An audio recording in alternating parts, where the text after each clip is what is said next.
அடமானத்தில் இருக்கும் தங்க நகையை மீட்டு மார்க்கெட் விலையில் உடனடியாக விற்க சிறந்த வழி பிரைம் கோல்ட் ஹப். தொடர்புக்கு 9845551787. தங்கத்தை மட்டுமல்ல, உங்கள் தன்னம்பிக்கையையும் மீட்டுத் தருகிறோம். தெய்வத்தின் அருள் இப்போது உங்கள் கையில். 100% தூய்மையான சில்வர் காயின் உங்கள் இஷ்ட தெய்வத்தின் அழகான உருவத்துடன். உடனே ஆர்டர் செய்ய நிபுராவை அணுகுங்கள். பிளாக் மேஜிக்கால தான் ஒரு ஆற்றல் இருக்கு அப்படின்னா, முதல்ல கடன், அவங்க செய்யற பிசினஸ்ல அடி விழும். இல்ல பெண் பிள்ளைகளோ ஆண் பிள்ளைகளோ டைவர்ஸ் ஆகலாம், விடோவா இருக்கலாம். புரியுது? நீங்க சொல்றதுல யதார்த்தமா மறக்கக்கூடிய சில விஷயம், இப்போ ஆக்சிடென்ட்ன்றது யதார்த்தம், ஆனா அதுலயும் இந்த மாதிரி பாதிக்கப்பட்டவங்க பரிகாரங்கள் எனக்கு கிரகங்களோட எஃபெக்ட் எந்த அளவுக்கு இருக்கும்னு பார்ப்போம். அப்புறம் அந்த கிரகங்களுக்கும் இவங்களோட பர்த்வேஸ்க்கும் எந்த அளவுக்கு நல்லா ப்ரொடெக்டிவ் பண்ண முடியுங்கிறது பார்ப்போம். அதுக்கப்புறம் தான் அவங்களுக்கு அது மூலிகைகளா இல்லை வேற ஏதாச்சும், அது நீங்கள் கடன் தீர்க்கிறதா இருந்தாலும் சரி, நோய் தீர்க்கிறதா இருந்தாலும் சரி, இல்லை நோய்க்கு ட்ரீட்மெண்ட் எடுக்கிறதா இருந்தாலும் சரி, இமீடியட் செவ்வாய்க்கிழமை போய் நீங்கள் பண்ணுங்க, 100% ஓகே ஆகும். அதுக்கு என்ன பண்ணணும்? செவ்வாய்க்கிழமை கடன் நிவர்த்தி, இந்த பொருட்களை யூஸ் பண்ணி நான் இவங்களுக்கு இந்த விஷயங்கள் பண்ணுவேன். இல்லை ஜென்ரலாக இவங்களுக்குன்னு இல்லை, ஜென்ரலாக இதெல்லாம் எனக்கு நிறைய இருக்கு. ஜீவ காரணம்னு வந்தாக்கா வண்டு, ஆடு, கோழி, அந்த மாதிரி விஷயங்கள் நம்ம யூஸ் பண்ணி பண்ணுவோம். ஓகே. ஜீவ காரணம் இல்லை அப்படின்னாக்கா மூலிகைகள். அது ஆன்மீக நேயர்களுக்கு வணக்கம். இன்னைக்கு நம்மளோட நேர்காணலில் திருமதி நசீமா அம்மா இணைஞ்சிருக்காங்க. இவங்க ஏற்கனவே மாந்திரிகம் மற்றும் ஆன்மீகம் சம்பந்தமான பல கேள்விகளுக்கு பதில் அளிச்சிருக்காங்க நம்மளோட. ஸோ இன்றைக்கும் நம்மளோட கேள்விகளை அவங்ககிட்ட கேட்டு பதில் தெரிஞ்சுப்போம். வணக்கம்மா. வணக்கம். எப்படி இருக்கீங்க? நல்லா இருக்கேன். போட்டியின் மூலமாவோ பொறாமையின் மூலமாவோ இப்போ நீங்கள் சொன்ன மாதிரி ஏதோ ஒரு மந்திரிகத்தில் ஏதோ சாபம் ஏதோ வச்சுருக்காங்க அப்படின்னா, அந்த குடும்பம் வந்து அதை எப்படி கண்டுபிடிக்கலாம்? அந்த பர்டிகுலர் பர்சனோ இல்லை அந்த குடும்பமோ எப்படி அதை கண்டுபிடிக்கலாம்? அது கண்டுபிடிக்க முடியுமா? நமக்கு ஏதாவது ஈஸியான மெத்தடுமா இது? நான் நிறைய வீடியோஸ்லாம் நான் இது குறிப்பிட்டிருக்கேன். ஆனாலும் திருப்பி மக்களுக்கு ஒரு விழிப்புணர்வு வேணுங்கிறதுக்காக குறிப்பிட்டுமா. அவங்க வீட்டில் வந்து ஒரு பிளாக் மேஜிக்கால தான் ஒரு ஆற்றல் இருக்கு அப்படின்னா, முதல்ல கடன், அவங்க செய்கிற பிஸ்னஸில் அடி விழும். ஓகே, பிஸ்னஸ் லாஸ் ஆகும்.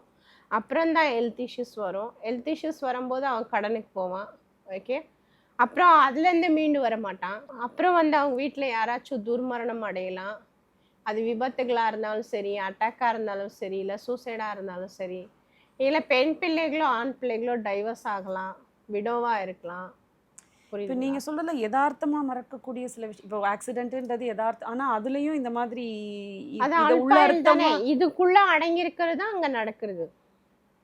ஓகே, இப்போ இதுக்கெல்லாம் மணி இருக்குமா? நான் மணியெல்லாம் பேலன்ஸ் பண்ணிட்டு வந்துட்டு இருக்கேன், எனக்கு ஏதோ என் மூதாதையர்களோட சக்தி என்னை வழி நடத்திட்டு இருக்கு அப்படின்னு சொன்னாங்கன்னாக்கா, அவங்களுக்கு ஒரு 15 வருஷத்துக்கு அப்புறம் என்ன இருக்கும்னா, யாராச்சும் ஒரு மனிதன் அவங்க வீட்டில் பக்கவாதத்தினால பாதிக்கப்பட்டிருப்பான், இல்லை அவங்க தலைமுறையில யாராச்சும் 2-3 பேர் கேன்சரால பாதிக்கப்பட்டிருப்பாங்க. இப்போ நான் என்ன நினைச்சேன், இதுக்கு மூலமா உடல் ரீதியா மன ரீதியா பாதிப்புன்னு இல்லை, உடல் ரீதியாகவும் எல்லா விதமான பாதிப்புமே ஏற்படும். இந்த சூனியங்களோ இல்லை இந்த மாதிரி எதாவது இருந்துச்சுன்னா எல்லா விதமான பாதிப்புகளும் ஏற்படும், உடல் ரீதியா மன ரீதியா எல்லாமே. ஆமா, இதுக்கு 2 காரணம் இருக்கு. இந்த மரணத்தை சந்திக்கக்கூடிய நிகழ்வுகள் நடக்கிறதுக்கு அவங்களுக்கு 2 விஷயம் இருக்கு. ஒன்று, நம்ம தாத்தா பாட்டி யாராச்சும், தாத்தாவாகட்டும் இல்லை வேற நம்மளை சார்ந்த ரத்த சம்பந்தமாகட்டும், மண்ணை ஏமாற்றி வாங்கியிருந்தா, பெண்ணை வாழ்க்கையில் ஏமாத்திருந்தா, புரியுதுங்களா? ஒரு பெண்ணை நம்பிக்கை கொடுத்து ஏமாத்திருந்தா, இது 2 நிகழ்வுகள் 100% நடக்கும். இப்போ நீங்கள் சொல்கிறது பார்த்தீங்கன்னா, இப்போ நான் என் குடும்பம் பாதிக்கணும், என்னால் மட்டும் இல்லை, எனக்கு முன்னாடி செய்த மூதாதையர்கள் ஏதாவது இது தப்பு பண்ணியிருந்தாலும் அது அடுத்தும் அப்படியே பாதிக்கப்படும். 100% பாதிக்கும். ஓகே, இப்போ என்னை சார்ந்து மெயினாக பெண்ணால் பாதிப்பு வந்திருந்துச்சுன்னா அவங்க பரம்பரையில் வாரிசு இல்லாமல் போகலாம், குழந்தைகள் இல்லாமல் இருப்பாங்க, ஒரே ஒரு குழந்தை இருந்தாலும் இருக்கும், இல்லை இல்லாமையும் இருக்கும். 10 வருஷம் ஆச்சு, 15 வருஷம் ஆச்சு, ஒரே குழந்தை அங்கிற கான்செப்ட் போனாங்கன்னா இதுதான் ரீசன். ஓகே, அதாவது இப்போ நீங்கள் சொல்கிறது இதனால் சாபம்னால பாதிக்கப்படுறதுன்னா என்னோட மட்டும் போகாது. அதனால தான் சொல்கிறாங்க, பாவங்கள் செஞ்சால் அது எல்லா தலைமுறைக்கும் வரும்னு சொல்கிறது இதான் ரீசன். எல்லாரும் இதனால் பாதிக்கப்படுறாங்க. இது எப்படி நம்ம எடுத்துக்கலாம் அப்படின்னா, இது கிரகங்களால கொலாபரேட் ஆகுறது இல்லை. Okay, okay. ஒரு மனிதனால செஞ்சு நம்மளுக்கு அனுப்பக்கூடியது. இப்போ எனக்கு முன்னாடி இருக்கவங்க நீங்க சொல்ற மாதிரி ஏதோ ஒரு பெண் சாபமோ இல்ல மண் சாபமோ ஏதோ இருக்காங்க. ஆனா என்னோட அடுத்து வர இப்ப ஜென்ரேஷன்ல நான் வந்து ஒரு நல்ல பலன்கள் நல்ல காரியங்கள்லாம் பண்ணிக்கிட்டு இருக்கேன்ற போது அது குறையாது. அது அப்படியும் என்ன பாதிக்கப்படும். ஓரளவுக்கு மேனேஜ் ஆயிட்டு இருக்கோம், ஆனாலும் அடி வாங்கிட்டு இருப்பீங்க. ரொம்ப தாழ்ந்து போறவங்க, அது தர்மமே பண்ணாம வெறும் கர்மங்களே பண்ணிட்டு இருக்கிறவங்கள நீங்க பார்க்கலாம், சுத்தமா அழிஞ்சு போயிருப்பாங்க. ஓகே, ஆனா நம்ம தர்ம காரியங்களும் நம்ம பண்ணிட்டு இருக்கோம், ஒரு தெய்வ காரியங்கள் பண்றோம், ஒரு கோயிலுக்கு நம்ம டொனேஷன் கொடுக்குறோம், ஒரு அன்னதானம் பண்றோம், புரியுதுங்களா? நம்ம பிள்ளைங்களுக்கு ஒரு நல்ல விஷயங்கள் நம்ம கற்றுக்கிட்டு இருக்கோம். ஒரு மதிப்பீடா பெண்களை இப்படி தான் மதிக்கணும், இப்படி தான் நடத்தணும்னு கற்றுக்கிட்டு நம்ம அவங்களுக்கு வழிமுறை சொல்லிட்டு இருக்கோம் அப்படின்னா ஓரளவுக்கு நீங்கள் டிஃபெண்டபிளாக இருப்பீங்க. ஆனால் பணம் காசுக்கு பற்றாக்குறையாக தான் இருக்கும், கையில நிக்காது. நிற்காது. அவங்களோட எப்படியாச்சும் அவங்க கடனில் இருப்பாங்க ஏதோ ஒரு விஷயத்தில். அதாவது என்ன சொல்கிறேன்னா, நிலத்தை வாங்குறது, வீடை வாங்குறது, மணி சேவிங் வைக்கிறது வேற விஷயம், புரியுதுங்களா? ஓகே. இப்போ நான் வீடை வாங்கியிருக்கேன், அது கடனில் தானேம்மா இருக்கேன், அது சாந்தமானா அது சேமிப்பு. Same, correct. ஓகே, அது இல்லாமல் நீ வந்து வச்சிருக்கிற வீடே கொண்டு போய் விற்கிற நிலைமைக்கு வருதுன்னா இது வந்து டோட்டலாக நீ யோசிக்கக்கூடிய சிந்திக்கக்கூடிய விஷயமா இருக்கும். இந்த மாதிரி பாதிக்கப்பட்டவங்க பரிகாரங்கள்னு என்ன? இப்போ நீங்கள் சொல்கிற மாதிரி இதை வச்சு இப்போ நீங்கள் இப்போ சொல்லியிருக்கிறத வச்சு நேர்களாக நம்ம குடும்பத்தில் இப்படி நடந்திருக்கு, இப்படி முன்னாடி நடந்திருக்கு, இல்லை இப்போ இது நடக்குது, அப்போ நமக்கு இதில் ஏதோ ஒரு பாதிக்கப்பட்டுருமா அப்படின்னு யோசிக்கிறாங்கன்னா அவங்க என்ன மாதிரி பரிகாரங்கள் பண்ணலான்னு நீங்கள்? இதுக்கு வந்து உயிர் சேதாரங்கள் கொடுத்துருக்கனா அவங்க பண்ண சான்ஸே இல்லை, பண்ணாலும் நிவர்த்தி கிடைக்காது. ஓகேங்களா? நாங்கள் என்ன பண்ணுறோம் அப்படின்னா, இப்போது ஒரு கோயில் கட்டி கும்பாபிஷேகம் தொடக்க போகிறாங்க, கோயில் கட்டி ஃபினிஷ் பண்ணிட்டாங்க. அந்த கும்பாபிஷேகம் பண்ணி அந்த எப்படி சொல்கிறது, அந்த சிலையை கொண்டு போய் உள்ளார ஸ்தாபனம் பண்ணுறதுக்கு முன்னாடி நிறைய ப்ரொசீஜர் பண்ணுவாங்க. ஒரு 48 நாள் கதைகள் படிப்பாங்க, யாகங்கள் பண்ணுவாங்க, தர்ம காரியங்கள் பண்ணுவாங்க, அன்னதானங்கள் பண்ணுவாங்க. அப்ப இதெல்லாம் எதுக்காக பண்றாங்கன்னா, அந்த ஒரு ஈர்ப்பு சக்தி, பிரபஞ்சத்தோட ஈர்ப்பு சக்தி அந்த சிலையில அங்க வந்து அடங்கணும். அப்பதான் ஒரு மனிதன் ஒரு வேண்டுதலோட உள்ள வரானா அவனுக்கு அந்த எப்படி சொல்றது, அந்த சக்தி வந்து பரவும், எப்படி சொல்றது, ரொட்டேஷன் ஆகும். ஓகே, அவனுக்கு அந்த நிம்மதி கிடைக்கும். அதனால தான் அந்த மூலிகைகள் கொண்டு அவங்க பண்றாங்க. ஓகே, அதே ப்ரொசீஜர் தான் நாங்கள் என்ன பண்ணுவோம் அப்படின்னா, இப்போ இது கிரகங்கள் சார்ந்து அவங்களுக்கு கிரகங்களோட எஃபெக்ட் எந்த அளவுக்கு இருக்கும்னு பார்ப்போம். அப்புறம் அந்த கிரகங்களுக்கும் இவங்களோட பர்த்வேஸ்க்கும் எந்த அளவுக்கு நல்லா ப்ரொடெக்டிவ் பண்ண முடியுங்கிறது பார்ப்போம். அதுக்கப்புறம் தான் அவங்களுக்கு அது மூலிகைகளா இல்லை வேற ஏதாச்சும் அது பலி உயிர் சம்பந்தப்பட்ட விஷயங்கள் கேட்குதா அப்படிங்கிறது பார்த்துட்டு நம்ம அவங்களுக்கு அந்த ப்ரொசீஜரை பண்ணி கொடுப்போம். சரிங்களா? நிறைய பேர் என்கிட்ட கேட்டிருக்கக்கூடிய கொஷன் என்னன்னா, இந்த மாதிரி ஆகுது, ஓகே, அது நீங்கள் பல லட்சங்கள் சொல்கிறீங்க, அப்போது ஏன் நீங்கள் வந்து பேராசையாக பிடுங்குறீங்க அப்படிங்கிற மாதிரி கொஷன் வருது. நான் என்ன சொல்கிறேன்னா, நிவர்த்தி பண்ணுறதுக்கு நீ சாதாரண ஒரு பர்சன், ஓகே, உங்ககிட்ட என்ன இருக்குது பிடுங்கிறதுக்கான உனக்கு கெட்டது செஞ்சுருப்பான்.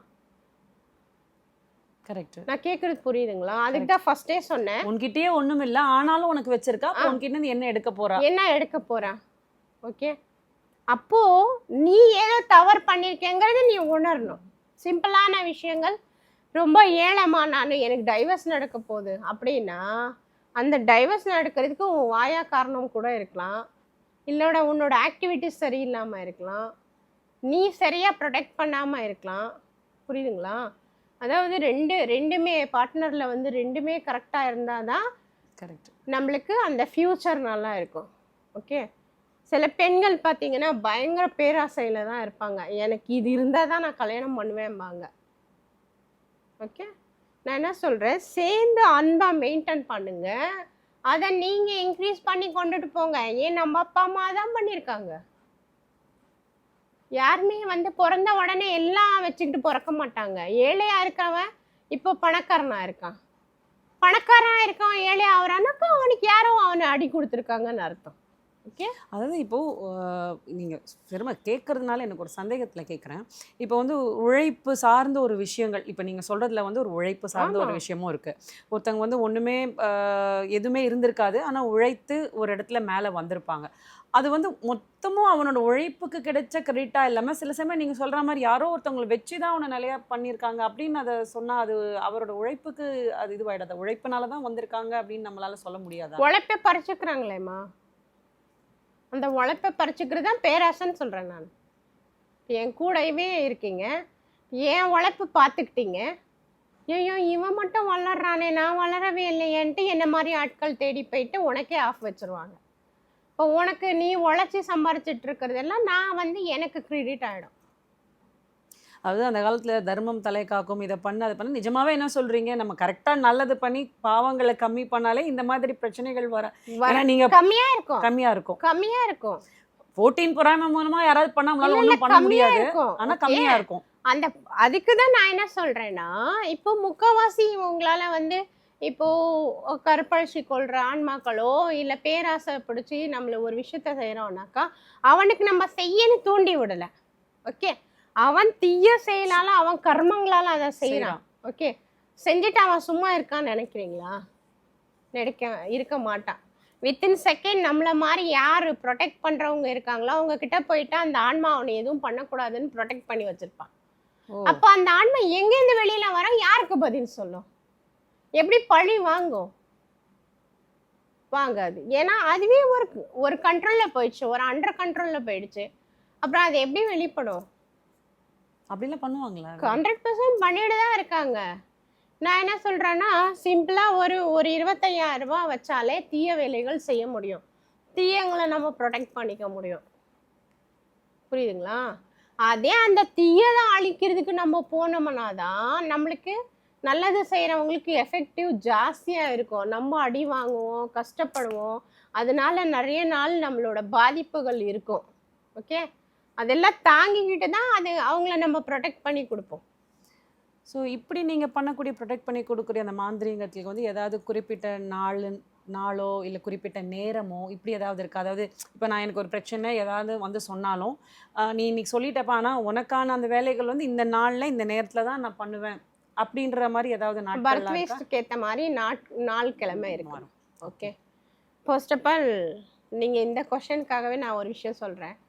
செவ்வாய்க்கிழமைங்கிறது, செவ்வாய் கிரகம்ங்கிறது அக்னி தத்துவமான கிரகம். ஓகே ஓகே, அதனால எந்த ஒரு நீங்கள் கடன் தீர்க்கிறதா இருந்தாலும் சரி, நோய் தீர்க்கிறதா இருந்தாலும் சரி, இல்லை நோய்க்கு ட்ரீட்மெண்ட் எடுக்கிறதா இருந்தாலும் சரி, இமீடியட் செவ்வாய்க்கிழமை போய் நீங்கள் பண்ணுங்க, 100% ஓகே ஆகும். எந்த இப்போ ஹாஸ்பிட்டல் போகணும் எங்கே போகணுன்னாலும் அந்த செவ்வாய்க்கிழமையில் தொடங்கினா அது நாளே அது கரெக்டாக இருக்குன்றீங்க. அழிச்சிடும், நம்மள அந்த நோயை கிளியர் பண்ணிடும். அதுக்கு என்ன பண்ணணும்? செவ்வாய்க்கிழமை கடன் நிவர்த்தி ஆகும். அதுக்கு நான் சொல்லியிருக்கேன் நிறைய சேனல்ல, இதுல வேணாம். ஓகே, சொல்றேன். செவ்வாய்க்கு பொருத்தமான விஷயங்கள், செவ்வாய் தோஷம் அப்படின்னு சொல்றாங்க. அது எதுக்கு சொல்றாங்கன்னு மீன் பண்ணி இதுலயே சொல்லிடுறேன்.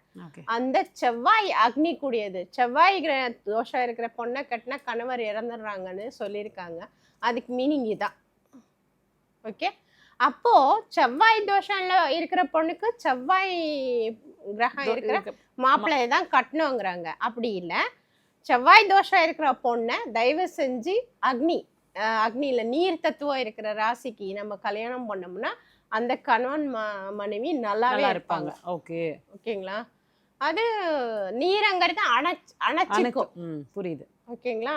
அக்னியை அணைக்கக்கூடிய ஒரு விஷயம்னா ஜலமட்டம் தான். அந்த தத்துவம் இருக்கிறவங்கள கட்டினாங்கன்னா 100% அவங்க வாழ்க்கை நல்லா இருக்கும். ஓகே, கணவன் ஆகட்டும் பெண்ணாகட்டும் உருன்னு இருப்பாங்க. அதை அணைச்சி இவங்க லைஃப்ல நல்லா இருப்பாங்க. ஓகேங்களா? வீட்டில் வேற என்னெல்லாம் விஷயங்கள் நம்ம செவ்வாய்க்கிழமையில ஃபாலோ பண்ணலாம் அப்படின்னு நினைச்சிங்கன்னா, நம்மளுக்கு மனவேதனை இருக்கு. ஓகே, சித்த பிரமை எனக்கு நான் ஏதோ ஒரு விஷயத்துல நான் மைண்ட் அப்செட் ஆகிட்டே இருக்கேன் அப்படிங்கிறவங்க செவ்வாய்க்கிழமையில நெய் விளக்கு தெய்வங்களுக்கு போடுறது நல்லதா இருக்கும். ஓகே, அது தெய்வங்களை கும்பிடாதவங்களும் சாதாரணமா வீட்டில் ஒரு நெய் விளக்க அகல் விளக்குல ஏற்றி வைக்கிறது நல்ல விஷயமா இருக்கும்.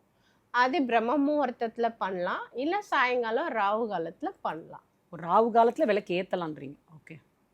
ஓகேங்களா? அது வீட்டையே நம்மளுக்கு ஒரு சுழற்சியாக ப்ரொடெக்டிவ் பண்ணும். ஓகேங்களா? இதில் வந்து மன நிம்மதி இல்லாதவங்களும் இந்த விஷயத்தை ஃபாலோ பண்ணலாம்.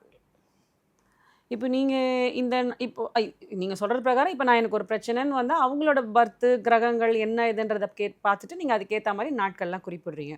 ஸோ இப்படி இந்த மாதிரி மாந்திரிகள்லாம் உங்களுக்கு நல்லதாக செய்யக்கூடிய பொருட்கள்னு ஏதாவது இருக்கா? இந்த பொருட்களை யூஸ் பண்ணி நான் இவங்களுக்கு இந்த விஷயங்கள் பண்ணுவேன், இல்லை ஜென்ரலாக இவங்களுக்குன்னு இல்லை, ஜென்ரலாக இதெல்லாம் எனக்கு நிறைய நல்ல பொருட்கள் நிறைய இருக்கு. ஓகேங்களா? நம்ம என்னன்னா சிலது வந்து ஜீவ காரணம் அப்படின்னு சொல்லுவாங்க. ஜீவ காரணம்னு வந்தாக்கா வண்டு, ஆடு, வேற விஷயம் இருக்கு இல்லையா, கோழி, அந்த மாதிரி விஷயங்கள் நம்ம யூஸ் பண்ணி பண்ணுவோம். ஜீவ காரணம் இல்லை அப்படின்னாக்கா மூலிகைகள், மரம் சார்ந்த விஷயங்கள் கொண்டு பண்ணுவோம். அதே மாதிரி தானியங்கள் சார்ந்த விஷயங்களும் நம்ம பண்ணுவோம். தானியங்கள் சார்ந்த விஷயங்கள் என்னன்னா அவங்க தர்மம் அதிகமாக பண்ணியிருப்பாங்க, அவங்களுக்கு தர்ம கர்த்தாவாக தானியங்கள் எடுத்து பண்ணுவோம். ஓகேங்களா? அப்போ இது நம்ம உணவா எடுத்துக்கிறதுலயும் நிறைய விஷயங்கள் மாந்திரீகத்துக்கு யூஸ் பண்ணப்படுது. அப்போ நான் வரவங்களை பொறுத்து நீங்க வந்து இந்த பொருள் சாப்பிடுங்க, இதை சாப்பிடாதீங்க, இது தவிர்க்கலாம் அப்படின்றத நீங்க அவங்களுக்கான பொருட்கள் அவங்களுக்கு மாறும். அவங்களுக்கும் சொல்லலாம், அவங்களுக்கு சாப்பிடுங்க சாப்பிடாதீங்கிற விஷயத்தை விட நம்ம கிளியர் பண்ணக்க அந்த பொருள் மேட்ச் ஆகும். ஓகே, யூஸ் பண்ண இந்த பொருட்கள் வந்து அதே மாதிரி மறைமுகமான பொருட்களும் இருக்கு, அதை நம்ம வெளிப்படுத்த முடியும். மூலிகைகள் புரியுது. ஓகே, நான் சொல்வேன் மூலிகைகள்ல நம்ம மூதாதையர்கள் என்ன பண்ணியிருக்காங்க, நோய் தீர்த்திருக்காங்க, பேய் விரட்டிருக்காங்க, தெய்வ வசியம் பண்ணியிருக்காங்க. ஓகே, மனித வசியம் பண்ணியிருக்காங்க, மிருக வசியமும் பண்ணியிருக்காங்க. இதுல மூலிகையில. ஓகேவா? மூலிகையில தான் நம்மளுக்கு நோயும் குணம் ஆகுது. அதில் தான் இப்போ ரிசர்ச் பண்ணி நம்மளுக்கு ஒவ்வொரு மெடிசனும் வெளியில் வந்துட்டு இருக்கு. இங்கிலீஷ் மெடிசனே முக்கால்வாசி மூலிகைகள்லாம் பயன்படுத்திட்டு இருக்காங்க. நம்மளுக்கு எத்தனை பேருக்கு தெரியும்? தெரியாது. அந்த லேபில் ரிசர்ச் பண்ணுறவங்க தான் அந்த விஷயமே தெரியும். ஓகே, மக்கள் இது சயின்ஸ் ஆனால் சயின்ஸ் மட்டும் இமேஜின் பண்ணாதீங்க. சயின்ஸ் எங்கேருந்து உருவாச்சு? நிறைய விஷயங்கள் இல்ல எங்கேருந்து கண்டுபிடிச்சாங்க? அப்போ நம்மளுக்கு அந்த மூலிகைகளோட தன்மையும் கலரும் மாத்தி தான் நம்மளுக்கு கொடுத்துட்டு இருக்காங்க. அப்பவும் படிச்சிருக்காங்க, இப்பவும் படிச்சுக்கிட்டு தான் இருக்கும். அப்ப என்ன கொஞ்சம் கண்ட்ரோல்டா இருந்துச்சு, மணி கண்ட்ரோல் இருந்துச்சு, விவசாயம் நிறைய இருந்துச்சு. இப்போ எல்லாமே ரோபோட்டிங்கா மாறிக்கிட்டு வரும். நம்ம மாறிக்கிட்டு இருக்கோம். காலம் மாறல, பிரபஞ்சம் மாறல. அதே சூரியன் உதிக்குது, அதே பூமி இருக்கு, அதே நீர் நெருப்பு இருக்கு, அதே ஆகாயம் பூமி தான், அதே சூரிய சந்திரன் தான். நம்ம மனிதர்களோட மூளை தன்மை தான் மாறிட்டு வருது. இந்த மாற்றத்துக்கான காரணம் நாம தான். ஓகே, அப்போ நடக்கும், அதெல்லாம் செய்ய முடியும்.